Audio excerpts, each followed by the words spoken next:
ட்ரைனேஜில் போகிற அந்த சாக்கடை நீர்னு சொல்லுவாங்க பார்த்தீங்களா, அந்த நீரை எடுத்து கையில் பார்த்தாருன்னா பன்னீர் மாதிரி ஆயிடும். அதை எடுத்து வாய் கொப்பளிப்பார்.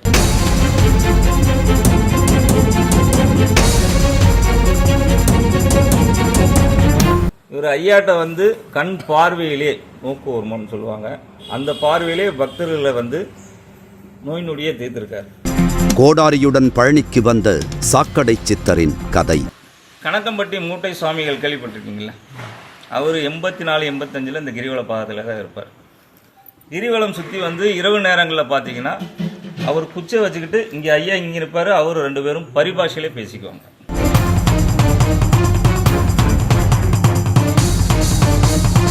அவர் மீது ஒருபோதும் துர்நாற்றம் வீசியதில்லை.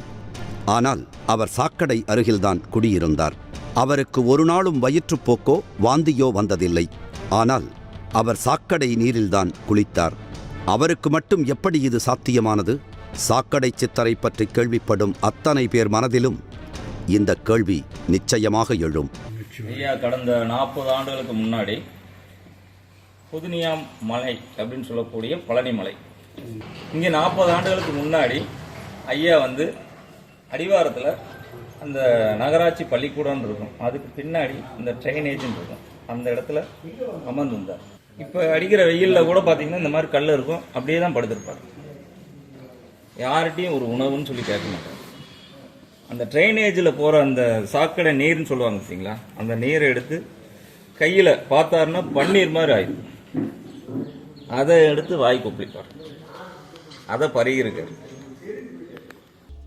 1980களில் பழனிக்கு வந்து தஞ்சமடைந்தவர்தான் இந்த சாக்கடை சித்தர். அப்போது அவரது பெயர் பொன்னுரங்கம். அதிகமாக பேசமாட்டார். அவரது பூர்வீகம் பற்றி சரியான தகவல் இல்லை. கையில் ஒரு பெரிய கோடாரி வைத்திருந்தார். அதுதான் அவருக்கு உணவை பெற்றுத்தரும் ஆயுதம். விசித்திரமா இருக்காங்களே, இவ்வளவு மழையிலும் பொருட்படுத்தாம அமைதியார் இருக்காங்களே அப்படின்னு பார்த்துட்டு எல்லாரும் அவருக்கு ஒரு நேரம் உணவு கொண்டு வந்து வைக்க ஆரம்பித்தார். அதில் வந்து பிரியமானவங்களோட உணவை தான் ஐயா எடுத்து சாப்பிடுவார். அதற்கு முன்னாடி பார்த்தீங்கன்னா பசின்னு அவர் வந்து பசியை மறந்து எல்லாத்தையும் மறந்தவர் தான். சாமிகள் பார்ப்பதற்கு பிச்சைக்காரரைப் போல தோற்றம் கொண்டிருந்தாலும் அவர் எழுந்து நடந்தால் ராஜ நடை தோற்றுப்போகும் என்கிறார்கள். ஒரு நாள் அடைமழை விடாமல் பெஞ்சிட்டு இருக்கு. ஒரு 7 நாள் தொடர்ந்து மழை பெஞ்சிட்டு இருக்கு. எல்லாரும் வீட்டை விட்டு வெளியே வராத சூழ்நிலையில் இருக்காங்க. அப்போ பார்த்தீங்கன்னா ஐயா அதே இடத்துல மலையில் அப்படியே அமர்ந்திருக்கார். ஒரு சின்ன ஒரு எந்த இது இல்லாமல் தியானம் முத்திரை, இதுதான் முத்திரை கோலம். இந்த மாதிரி தவக்கோலத்தில் அமர்ந்திருப்பார். நம்மளால் ஒரு 10 நிமிஷம் சம்பளங்கள் போட்டு கூட உட்கார முடியாது. 24 மணி நேரமும் பார்த்தீங்கன்னா இதே தவக்கோலத்தில் தான் இருப்பார். இவர் ஐயாட்ட வந்து கண் பார்வையிலே நோக்கு வருமானு சொல்லுவாங்க. அந்த பார்வையிலே பக்தர்களை வந்து நோய் நொடியே தீர்த்திருக்கார். சாக்கடை சித்தரின் பார்வை பட்டால் போதும் பாவங்கள் விலகிவிடும் என்பது பொதுவான நம்பிக்கையாக மாறியது. சில நேரங்களில் பார்த்தீங்கன்னா யாராவது வந்தாங்கன்னா அந்த பார்வையில் ஒரு அடி அடிப்பார்.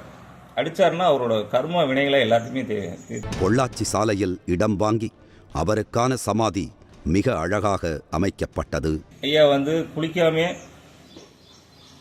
அருகில் சொன்னால் கூட ஒரு மல்லிகைப்பூ வாட அடிக்கும். ஜீவசமாதி அடைந்த பின்னரும் ஏராளமானோருக்கு மகிமையை அள்ளித்தந்து வருகிறார் சாக்கடை சித்தர்.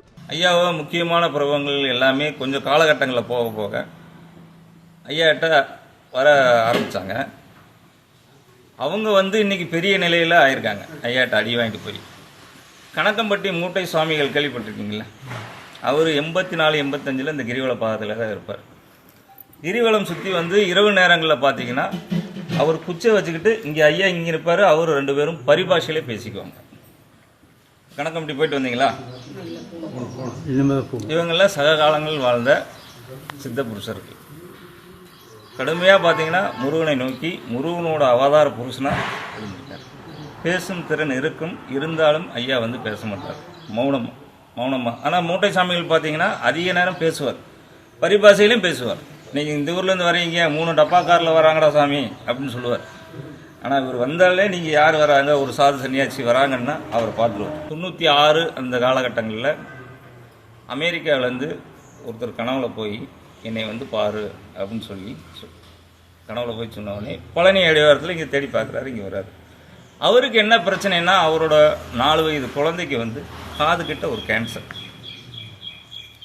டாக்டர் எல்லாம் ஸ்கேன் பண்ணி பார்த்துட்டு சர்ஜரி பண்ணாலும் இந்த குழந்தை வந்து கடினம் அப்படின்னு சொல்லிட்டாங்க.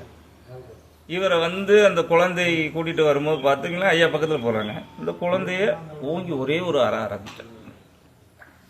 அவரோட என்னடா நம்ம நோய் நொடியாக வந்திருக்கோம், குழந்தைய அடிக்கிறாரே அப்படின்னு சொல்லி பார்த்துட்டு அவரும் கொஞ்சம் ஃபீல் பண்ணியிருக்காரு. அங்கே இருக்கிறவங்களாம் சொன்னாங்க, அடித்தது நல்லது தான், போங்க சரியாயிரும். ஒரு 4 நாள் கழித்து திருப்பி அங்கே போயிருக்காரு. அவங்களோட ஊருக்கே போய் திருப்பி ஸ்கேன் பண்ணி பார்க்கும்பொழுது அவங்களே மிராக்கலாக பார்த்துருக்காங்க. என்ன ஒரு சின்ன வருடல் கூட இல்லை. அந்த மாதிரி நிறையா எண்ணற்ற இதுகளை சொல்லலாம். அது பர்டிகுலர் ஒரு நம்பி தான் சொன்னேன். முக்கிய அரசியல்வாதிகள், பெரிய பெரிய ஆளுங்கள்லாம் வந்து ஐயா தரிசனம் பண்ணிட்டு போயிருக்காங்க. குழந்தை வரம் இல்லாதவங்க வந்து வேண்டினாங்கன்னா வேண்டிய வரங்களை ஒழிக்கக்கூடிய ஐயாவோட பார்வை தான். இப்பொழுதுமே நம்ம இப்போ பேசிகிட்டு இருக்க ஜீவன் முக்தி அடைஞ்ச இந்த இடத்துலையும் ஐயா வந்து பிரபஞ்சத்தோட தொடர்பில் இருக்காங்க. அவங்களும் சரி இந்த செய்தியே சொல்ல அவங்கள்ட்ட சொல்லியிருக்காங்க.